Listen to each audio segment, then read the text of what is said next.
Hello everyone, it's Turin here, and today guys I'm here with another Total War Warhammer online commentary. In this battle I'm going to be playing the Empire and am indeed facing off against Bretonnia. So definitely a showdown between two of the top tier factions, so let's jump right into the army composition and have a bit of fun. So in the front line I do have mostly Flagellants, I think I have some swordsmen mixed in, but of course I do have the Tattersouls and the Sigmar Sons. So Bretonnia typically against the Empire, as the Empire do have very lightly armored infantry, are just going to bring a ton of Battle Pilgrims. So Battle Pilgrims, very good offensive stats. You can see here when their frenzy is active, they have 40 melee attack and 35 weapon strength, so they're going to do a very good job against the Empire front line.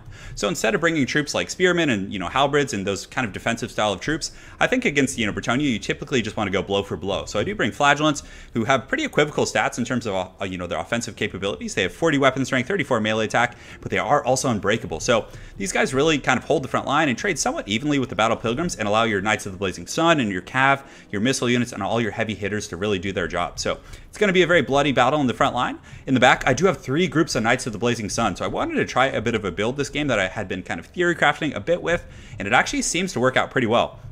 So what you do is you get Knights of the Blazing Sun. So I have 3 groups, 2 groups here, and then 1 on the far side.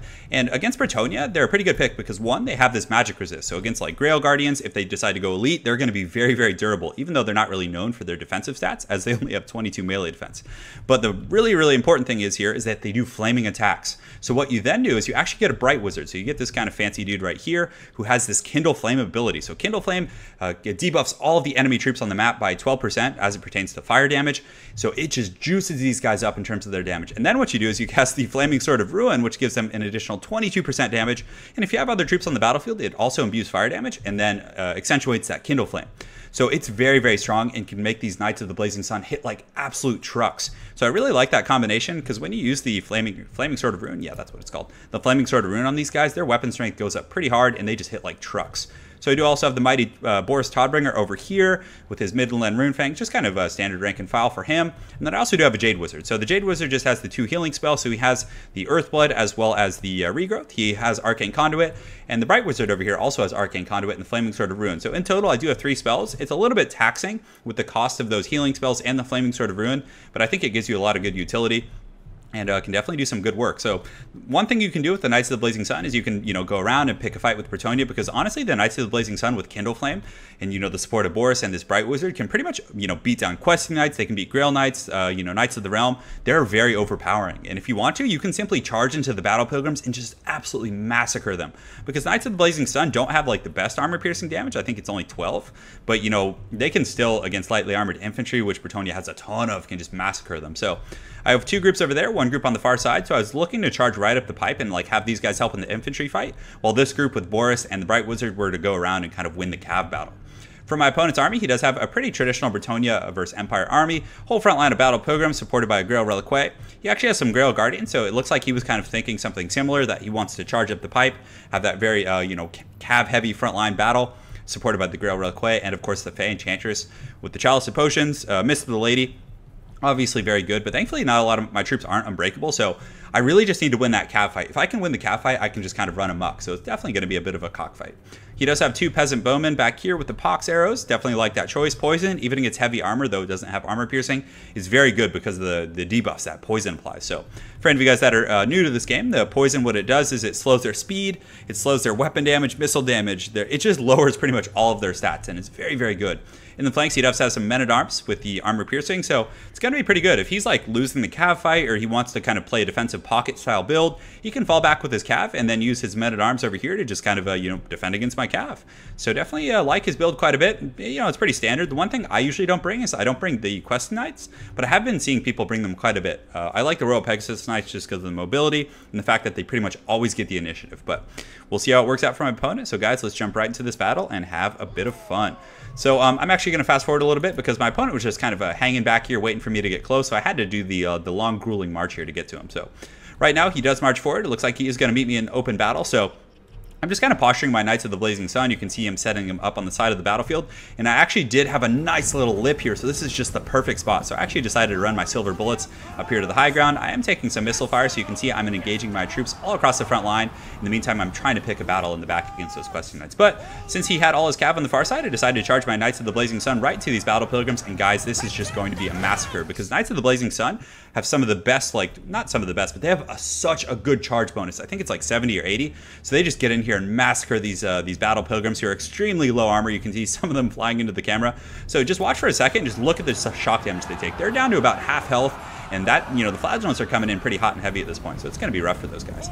So the whole front line is pretty much engaging. The Fey Enchantress does charge into some of those flagellants. My opponent does get his questing knights here, but he did have some of these men-at-arms with polearms kind of supporting them, so I didn't want to take a heavy engagement, so I feigned a charge into these battle pilgrims, making him think I was going to commit to the front line, and then I simply just peeled off and went for his back. So I really wanted to just force his fight and just shove it right down the pipe. So in the back, he is going to countercharge, but questing knights have a very bad charge bonus. It's only 34. So I get that charge right now, and I also get the Flaming Sword of Runes. So these guys are just going to be straight steroided. Their weapon strength is 49, the Kindle Flame, but my opponent does use that Favor of the Fae and also pops a Chalice of Potions. So my micro and kind of presence was elsewhere on the battlefield, so the Chalice is going to land a pretty square hit on these Knights of the Blazing Sun. Does some okay damage, nothing devastating, but look at the damage these questing knights are taking. They're just getting absolutely massacred by these Knights of the Blazing Sun, who have stand your ground, so the melee defense, the Kindle Flame, just that huge burst, and I'm able to just absolutely massacre his backline. So a very, very good situation for me. But I did see some spears coming in, so he has Spearmen at Arms. He's also starting to shoot me with these pox arrows, and he did pull back these men at arms with polearms here. So I'm poisoned, I'm taking a lot of damage. I do pop a regrowth back here because my Jade Wizard was kind of lurking in the shadows, and basically I'm just doing a full-on tactical retreat at this point. But I would say it was a pretty good trade for me, as I did wipe out most of his cav here, although it looks like, yeah, I took a relatively equivocal amount of damage, but still, he had to allocate a lot of resources back here, and I think in the front line it's going pretty well. But the more important thing, guys, is that my silver bullets were up here on this lip, and the whole time they had a great angle on his Grail Guardian. So his Grail Guardians in the front line just got massacred and did almost nothing. They only got 45 kills, which against flagellants isn't very good.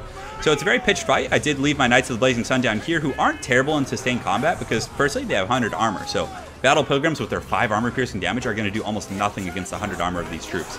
So they're actually good in sustained combat and can kind of fulfill a similar role that the Grail Guardians do in like vampire counts matchups and all that kind of stuff. So the Flagellants and the Sigmar Suns are also doing very well. Sigmar Suns have excellent stats, and they can definitely outtrade battle pilgrims, as they have 44 melee attack and 44 melee defense, which is very, very good, and they're unbreakable to boot. So in the front line, you can see the Fey Enchantress does have her Mist of the Lady nearby, so it's giving that negative melee attack to my troops. So you can see it's down to 33, and it's doing some perpetual draining.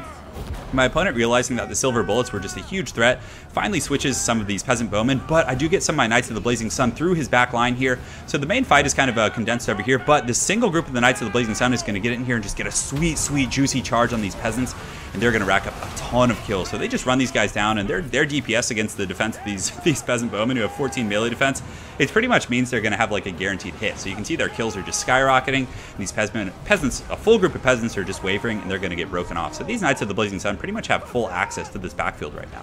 So over here in the back, my cav kind of did get chased off a little bit, so I detached them to, some different areas in the battlefield, and this is kind of a very pitched fight right now. So you can see that my Bright Wizard over here is casting the Flaming Sword of Ruin on that cav fight, and you can see in the back, these cav are going to get another great charge, so just some huge value, because missile units in the late game like this are so good at winning those very like scraggly open field battles. So the fact that I was able to kind of detach one of my Knights of the Blazing Sun and basically just run amok. I mean, they were at like 40 kills, and now they're at 87, so just a true testament to how effective they're being. So over here, he does have the Grail Reliquae fighting against the Sigmar Suns, who are actually doing quite well, and they actually have, let's see, only 35 kills, so I was actually expecting a little bit more, but thankfully they won't break.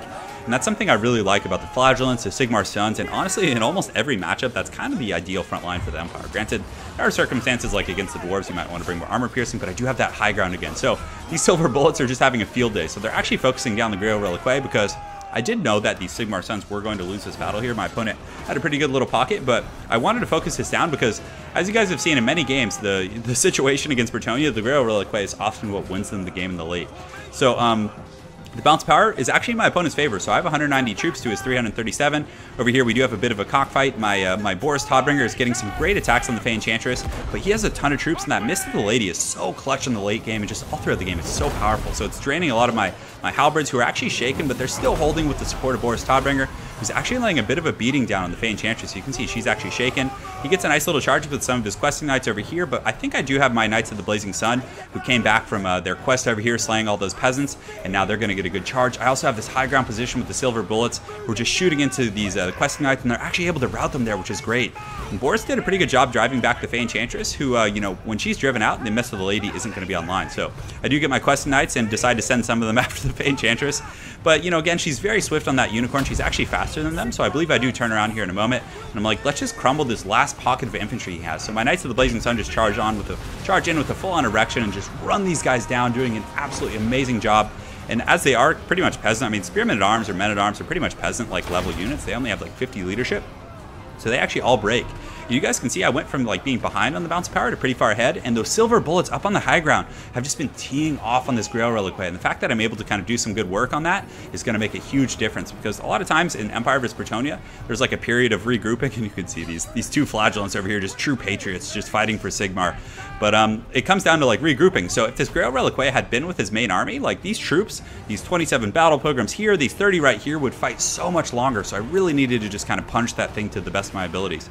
Boris is in good shape. I do have my Jade Wizard back online, though he is shaken. I think my Bright Wizard is still alive too, so I'm just popping the Arcane Conduits, trying to get some last minute healing. So the Grail Reliquary is kind of getting smashed up pretty good here. I also do get a little bit of a charge with the Knights of the Blazing Sun into some of these battle pilgrims, who definitely do not want any of that fun business, but he did have some missiles and spears, so I wanted to get my Knights up and around and chase down the peasants. And it looks like my opponent does have another Earthblood, or was he casting something there? I think he was, but right now we do have our two infantry corps colliding. We have some Sigmar Suns over here, 14 of them, some Knights of the Blazing Sun charging into the back of some of these infantry, getting a pretty good little engagement. But this is really the straw that broke the camel's back. These Knights of the Blazing Sun in the back get some excellent charge born here on these peasants, and they're definitely going to ride them down and roast them for Sigmar. So in the back, I do have my second group of only 6 who are wavering. They're going to charge in there and finish these guys off, and they have a ton of ammunition left, and that ammunition would have been pretty clutch there in the end of the battle. But we have this final just battle to the death here between these Bretonnian fanatics and the forces of Sigmar over here, doing a pretty good job. The Fey Enchantress is surrounded. Finally, we're able to kind of get a lock on her. Her leadership is very, very low, and you can see the mighty Boris Todbringer is pushing in, and hopefully he's going to be able to get her. It looks like she's so low, but there's only, as you guys can see, there's only like 7 or 8 seconds left, and the Fey Enchantress is going to waver and break due to army losses. So the Crusade and the Knights of the Blazing Sun were able to do it, and man, I really love that Kindle Flame synergy. That was something I really used to do a lot when the game first came out, but I think it's really underrated. Like, you guys saw how hard they beat down those Questing Knights, and I think they cost about the same, but that synergy is nice too, because if you have the Flaming Sword Ruin and you really want to win like an infantry battle, or even make your lord just an absolute monster, you know, you can get some pretty good value out of that ability. So hopefully you guys enjoyed that cast. Very well played to my opponent Zam Zam. It was definitely an awesome, a very tight game for sure. But guys, I definitely got more content coming soon, so stay tuned. Have an excellent night, and take care.